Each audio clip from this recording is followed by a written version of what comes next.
Hello and welcome to another CornNation Overreaction Revisited. I'm your host, Greg Mahochko. You know me from the 5 Heart Podcast, live every Thursday night, 9 o'clock Central, God's favorite time zone, on YouTube, Facebook, and X. And you know this stud of a gentleman over here, he is my good friend and broadcast buddy, Mr. Hoss Reuter. Hoss, we get to have a little change of tune this week because after back-to-back weeks of upsetting and disappointing losses, we actually get to talk about a win tonight. Yes, and not only one win, we get to talk about 2 wins. Well, yeah, but they don't know that we're recording 2 episodes tonight. Behind the curtain. I mean, now they know, and that's fine. Shh, it's okay. All right. It's like the curtain's been pulled back. Yeah, we get to talk about a win. Nebraska, Northern Illinois, final score of 35-11. Right. And this was just one of those games that, on one hand, in the moment, it's easy to dismiss a win like this just because it's a MAC school and we're Nebraska and, we took care of business. But when you really kind of dive a little bit deeper, these haven't been gimme wins for Nebraska either. I mean, you want to go to 2022, losing to Georgia Southern and being taken kind of to the brink by a North Dakota team. And, you can look at 2021 kind of playing a sloppy game against Buffalo. And then obviously 2017, the one that I think that predates our time together as a podcast just by about 2 weeks. And so we've never discussed that one really, but that one, stands above all others in terms of, losses where you think you should just rickroll somebody. That was the game that ended Sean Eichhorst's tenure at Nebraska. He was removed after that game. And, of course, Mike Riley made it to the end of the season and was relieved of duties. And then we thought things were going to be going one way, and they were not. And I don't really want to relitigate that. No. But yeah, 2017, September 16, 2017, to be specific, Nebraska hosting Northern Illinois, and the Huskies winning that one 21-17. It was a different story this time around, September 16th, exactly. Now I got to do math. 6 years to the day. 6 years to the day. 6 years to the day. And the outcome was much more favorable. Let's get into that 35-11 win for the HuskERS over the Huskies. Let's do it. This was it was a game we went with Heinrich Haarberg from the beginning. Mm-hmm. And it was I don't want to say it was his coming out party, so to speak. I think I would probably maybe give that more to the Illinois game that would take place a few weeks after. But we definitely got a good idea of what Heinrich was, I guess, able to do when he's healthy, when the line's healthy, when kind of everything goes right and you're playing a MAC team. For sure. I mean? For sure. I mean, this was a game where it was all about matchups. And we had the better athletes in those one-on-one matchups. And you really saw that kind of be the overall character of the game plan from the very get-go. Opening drive, we come out running the old Nebraska belly option with Haarberg, and it's for a nice gain of about, I think, 6 or 7. And then you really see us really emphasize getting our playmakers into space against Northern Illinois' defenders. That first drive's touchdown or capped off by a touchdown pass off an RPO to Billy Kemp. And then we really sought to utilize Gabe Irvin kind of as that between the tackles runner to kind of hit them with body blows. And you saw some emergence of a passing game in this game that we did not see with Jeff Sims in the first 2 games against Minnesota and Colorado. And I believe Thomas Fedoni caught his first touchdown or second touchdown because he had that first against Colorado at the end of the game with the clock at 0, but caught his first touchdown in front of a home crowd in this game. Yeah, and you kind of look at you talk about hitting some of the playmakers, and when we talk about that very first drive that Nebraska had, you're right. Haarberg, took that option, kept it himself. And the immediate next play found Marcus Washington for a really nice 26-yard gain. And it's just a shame that we lost Marcus again a couple weeks later in that Illinois game. But I don't want to say underrated. I don't want to say underutilized. It's just the guy didn't have an opportunity at Nebraska to, or tell me to shut up. Tell me where I'm wrong. I don't think we saw his best football. I don't think we did either. You saw him playing second fiddle to Trey Palmer in 2022 with an offense that was a little bit inconsistent in terms of pushing the ball downfield. A lot of times Casey Thompson would just drop back and kind of go, F it, Trey's down there somewhere, kind of the Tommy bombs of 2016 all over again. I miss those YOLO bombs. And then this past year, the quarterback position put a pretty good governor on the passing game and what we could accomplish in it. But by the time that he got hurt, he was starting to make some pretty good plays in the games. He had the big catch against Northern Illinois. I can't think out right off the top of my head, against Louisiana Tech, but I know he had a big catch and run against Michigan, and then he also had a big catch and run against Illinois, and then he immediately tore his ACL the following play, kind of just one freak non-contact type injuries. It's really interesting to look back at this point in the season in retrospect and look at all the players that were in the lineup in the first quarter of the season who were not in the lineup or just were flat out unavailable to play by the time the Iowa game rolled around. And you're looking at a lot of really good players that we didn't have by year's end. I don't want to put the cart before the horse here too much, but I just have to look at it and it's like, okay, Emmett Johnson emerged down the stretch late, and I think very highly of Emmett Johnson. I think he's going to be a phenomenal football player for us. But how different do some of these games look if Gabe Ervin doesn't have the hip dislocation against Northern Illinois? If Ramir Johnson stays healthy, if Marcus Washington stays healthy. So, you look at that and you're just like, gosh, Marcus Washington, that's one more guy that could have gotten behind Iowa's secondary. Gabe Ervin. Who's to say that Gabe Ervin's pass protection or Ramir Johnson's pass protection doesn't give Chuba Purdy just a little bit more time in the pocket? Correct me if I'm wrong. I want to say that it was last year.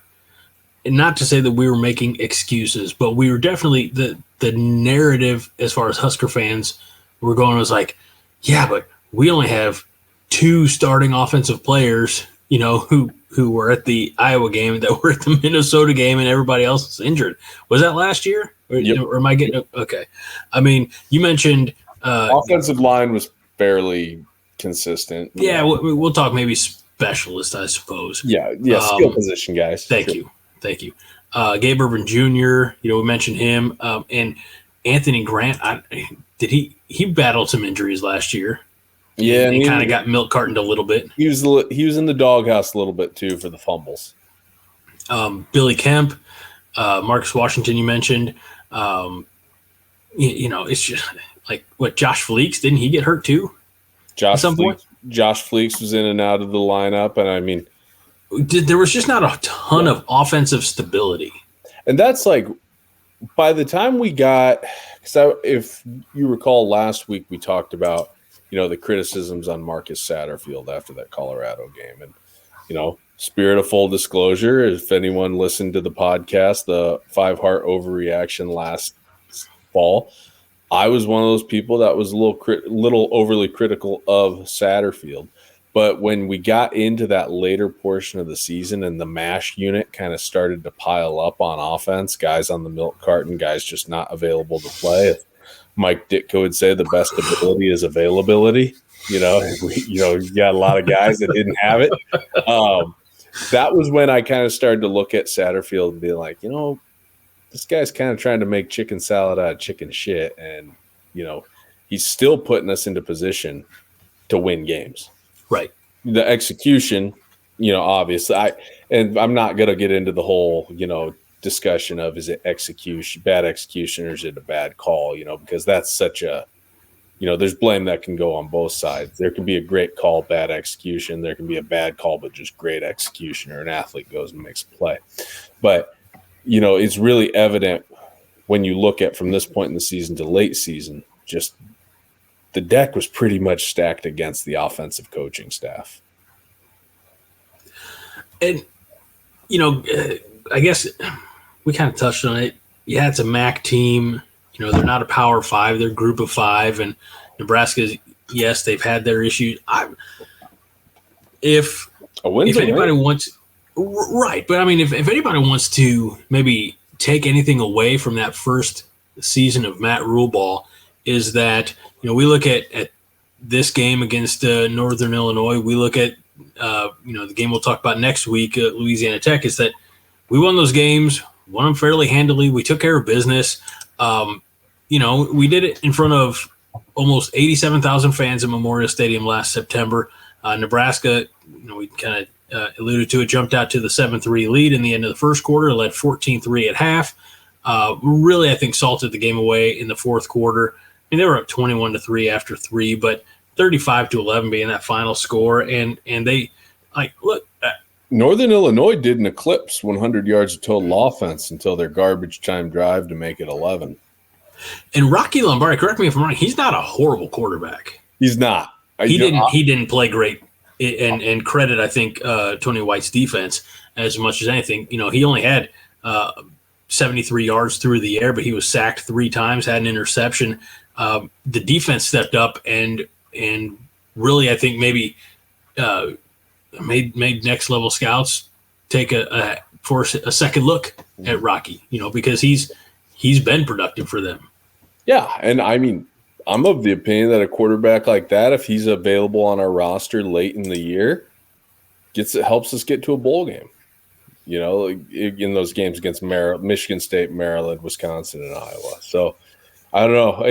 I always love as Husker fans when we poke fun at other teams' shitty quarterbacks, or what we perceive to be shitty quarterbacks, because brother, our history post 2001 is not exactly, an illustrious list of quarterbacks. It's like, look at the trophy winners we've been parading around for the last 20 years. Yeah. So, or 20 and change, I guess. But no, back to Northern Illinois, what their offensive output and what we did defensively. This was a game, on offense, we exploited matchups. That's what we were looking to do. A lot of option football, get players into space. Defensively, we were looking to do the same thing, exploit matchups. You saw the front 7 really get after Northern Illinois. Mm-hmm. There were a few passes that, if they would have been completed, kind of would have inflated Northern Illinois' offensive output. But thankfully, they were incomplete because, again, like we've talked about last week about the Colorado game, the secondary – while the defense was 11th in the country last year, the secondary did have some issues with busted plays, especially at the corner spots, not so much the safety spots. But in this game especially, you saw Cameron Lenhart really continue his strong start from the first 2 games. You also really saw – I think this was the game that you really saw what a good player John Bullock was becoming. I want to talk, briefly about – those corners because I'm not anti any of them, but I do wonder if, because Malcolm Hartzog plays corner. Am I wrong on that? No, he's a corner. You're correct. Is 5'9" a little short? Is a little undersized at the corner position? I'm not taking anything away from his athletic ability, but oftentimes you see a lot of those corners going up. They're going up against the number 1s. And a lot of times number 1s at the D1 level are 6'3", 6'6". There's only so much that you can do. If I'm sorry, if you're giving up 5 to 8 inches to a receiver and the quarterback, throws the ball and the receiver's able to high point it, you can't. I feel like all the God-given ability in the world can only take you so far. Is it a disservice to him? Because again, I do think he's a tremendous athlete, and I'm glad he's a Husker, and we've seen a lot out of Malcolm Hartzog. But would he be better served as a safety? No, he wouldn't be better served as a safety. He would struggle in run support. Okay. But to your point, he would be better served as a nickel or a slot corner, because in college football, with the outside receiver being the 6'3", 6'4", 6'5" guy, that's a matchup problem. And then what you're looking at is if you move him inside to being the slot corner, the slot nickel corner, you're looking at going up against guys who are in the 5'9" to 5'11" right. 6 foot range. No offense to, but for comparison's sake, the Billy Kemps. Yeah, the Billy Kemps, the Julian Edelmans in the NFL. Players like Tyreek Hill, Danny Amendola. Danny Amendola. Phenomenally underrated player. Even though he's a Texas Tech Red Raider and he was on that team that beat us when LaKeven Smith fumbled, Amendola is a hell of a player. That got brought up, by the way. That look, crossover to the other show. That LaKeven Smith fumble got brought up last week at the 5 Heart Podcast. I still don't know if I'm over that. Obviously, it's my fault for bringing up Danny Amendola. It's been 19 fucking years, man. I can still remember that clear as day. But no, defending that slot receiver who's got a two-way go, they can press it vertical or they can take it more horizontally in the short passing game. You want somebody who's 5'9", can flip their hips easily, and can play with good lateral movement and good lateral quickness. If you're asking him to get into a jump ball situation, with a big, 6'4", 6'5" X receiver, a number one guy. Right. That's like asking a freshman Fabian Washington to cover Roy Williams back in 2002. And which happened. It happened. I'm pretty sure Texas. I've gone back and watched that game because, newsflash, I was 12 when it happened. Gone back and watched it through the lens of actually knowing a thing or two about football, and Texas could have thrown for 700 yards that night if they wanted. I mean, it's a good thing that they wanted to try to get Cedric Benson involved, and our run defense is pretty stout, or else it wouldn't have been a close game. But yeah, they were trying to push him for Heisman that year, right? Yeah. But yeah, Malcolm Hartzog, I really want to see moving forward him play that slot nickel role. If Dre or Bly Hill hadn't gotten hurt, in the spring game, I think you're looking at him and Tommy Hill as the two corners and Hartzog playing the nickel. But we're kind of getting a little off track. So. Yeah. No, but I wanted your input on that because we always talk about matchups and mismatches and things like that. And I just thought it is a disservice to him for him to be on that outside receiver. So yeah, and a lot of it was we had to play him out of necessity last year because in 2022 when he was able to play that slot nickel role, he played phenomenally well. Mm-hmm. I don't want any listeners to think that I'm anti Malcolm Hartzog. I think he's a phenomenal football player. Agreed. He was just in the wrong spot, and in terms of run support too, what we ask our safeties to do. If you go back and watch some of the tape from last year, we ask our safeties to get involved a lot in the run game, especially against Wisconsin and Iowa. You can look at Braylon Allen, the play that Phelan Sanford bodied up on Braylon Allen and dropped him on 4th and inches. And then there was the one against Iowa where we asked Luke Gifford to really screw down tight into that A gap on Iowa's last possession, trying to stop, drawing a blank on their running back's name, but tried to stop him, and he busts it's a busted run fit, and he runs into field goal position. But we ask our safeties to do a lot, and Malcolm Hartzog's just not the kind of player that you want playing inside the box against the run in the Big Ten Conference. I mean, that's like when Eric Chenander had Trey Neal lining up on the inside shoulder of a tight end against Michigan in 2018. I'll tell you who's going to win that matchup 99 times out of 100. Well, let's not go back. No, we don't need to relitigate the past. No, we're done with that shit. Okay. It's 2020. Offensively, Nebraska had a nice day. They racked up almost 400 yards of offense while holding the Huskies to a $149. 149. They got after the QB with 3 sacks for 27 yards. They had 224 yards on the ground. Now, as we've said, it's kind of been our mantra here. We don't like it when the quarterback is the leading rusher. And once again, the quarterback was the leading rusher with Heinrich Haarberg, but he ran for a score at What do you have? He had 98 yards on the ground.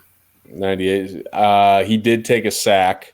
He did. It was a sack fumble when we were trying to run an RPO inside our own territory. His total gain was 113. He had 15 yards of loss for a net of 98. So I think sacks should come out of passing yardage, but that's just the bias that I have as an former offensive lineman. I agree. Gabe Irvin Jr., 67 yards. Anthony Grant, 46. All three of those guys had rushing TDs. Heinrich was the only quarterback of the day. 14 for 24, 158 with 2 touchdowns, no interception. That longest pass was 33 yards. As we kind of look at defensively, I like looking at those statistics as much as anything. The Polar Bear had 6 total tackles, including half a sack. The Ty Robinson had half a sack. You had MJ Sherman and Jamari Butler each with a sack for 9 yards apiece, oddly enough, and that was their only tackles of the game. But everybody's getting in. You had the opportunity. Speaking of Malcolm Hartog, he had 4 tackles. Quentin Newsom had 2 pass breakups. Jevin Wright had the interception. I mean, I feel like the defense played well, but again,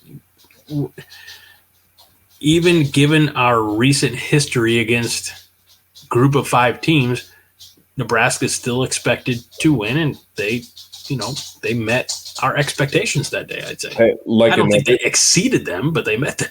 Like another team from Northern Illinois, the region of Northern Illinois, the Huskies are who we thought they were. Honestly, I mean, this was we took care of business in the manner that you expect to when you're a Big Ten school against a MAC school. And it was nice, Matt Rhule getting to come out in front of the home crowd for the first time and experience that actual, not spring game, but actual in-season home game experience, him and his family and the assistant coaches and whatnot. It was a nice day for them. Everybody got to go home happy, after that win against Northern Illinois. Now, I'll say this. If this was our season opener, if we played this game on August 31st, and then we played Minnesota on September 7th and Colorado on September 16th, I think out of those 3 games, Nebraska's got two wins. 2 wins in the first 3. I could go so far as to say being 4-0 when you include Louisiana Tech. Sure, yeah. I mean, I'm somebody I love exciting schedules because nothing's worse than when you think back to some of the late 2000s schedules where it was you have a boring non-con, you play a Division I AA school, and then you have your big non-con Power 5 matchup, and but September's just kind of boring. I hate that. I like having an exciting non-conference slate and start to the season, but my God, 2 straight road games to start the year, one against a division foe, one against a historic rival. I mean, that was some big oversight. I know the Big Ten sets the schedule. We handle our non-con stuff, but that, honest to God, should have not been approved by the university. They should have pushed back a little bit more against the schedule makers. I remember, maybe you got to go back 20 years on this. Nebraska opened up. Might be 20. It was when I was up in Chadron, if that's any indication. But Nebraska, I believe, opened up against Western Illinois. Which I believe Bill Callahan's first game. Okay, so maybe that's why it's the, and went predictably, if I recall. But you also have that era of the Idaho Vandals coming to town. Things like there's nothing exciting there. I'd rather see good teams. I'd rather see South Dakota State or even North Dakota State, because they have, some history of championship. If Nebraska was, if I had any say in the 2025 or 6 non-con schedule, I'd be yeah, put one of those 2 teams on. First of all, you got a lot of Nebraska kids on some of those teams. What an opportunity for them to you have a horse in your house? This is the loudest walking dog. We're getting her to the groomer this week. I'll just put it that way.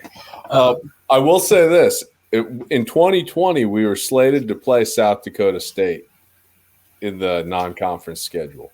If COVID had not happened, I think there's a shot that South Dakota State team probably beats Nebraska and Lincoln. Well, that's depressing. Well, yeah, because that 2020 team was probably the worst team that we fielded. It was worse than the 2021 team. The 2021 team at least had some balls and competed. But I'll say this. No, I won't. Never mind. It wasn't gonna further or improve the conversation at all. Let's just put it that way. Fair enough. All right. I mean, it's Northern Illinois, not to, disparage them. I want to say one thing as we're close out on Northern Illinois.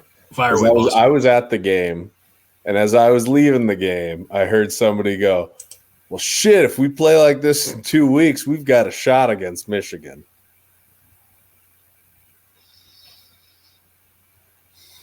Yeah. That's equating Northern Illinois to what would it go on to be, right or wrong, deserved or not, legitimate or not. One of the better national champions we've seen in a while. Yeah. I had to chuckle at it a little bit because I was like, I wish it were that simple. How do you rationalize people like that? I know. All right. Well, I think that'll do it for this episode of this CornNation Overreaction Revisited, the Northern Illinois Huskies edition. If you want to compare this, and look, it's a lot easier to be emotionally detached when we win, I feel. Yeah. We're not bitter. Even still, that Colorado game still pisses me off. Not as much as the Minnesota game where I feel like we should have won. I just really wanted to win that Colorado game. So if you go back, do the side by side. It's all right here on the CornNation YouTube and podcast app, whatever. Do the side by side if you just need more Greg and Haas in your life. And I know I need more Haas in my life, which is why I'm excited to sit down and talk with him next week about the Louisiana Tech game.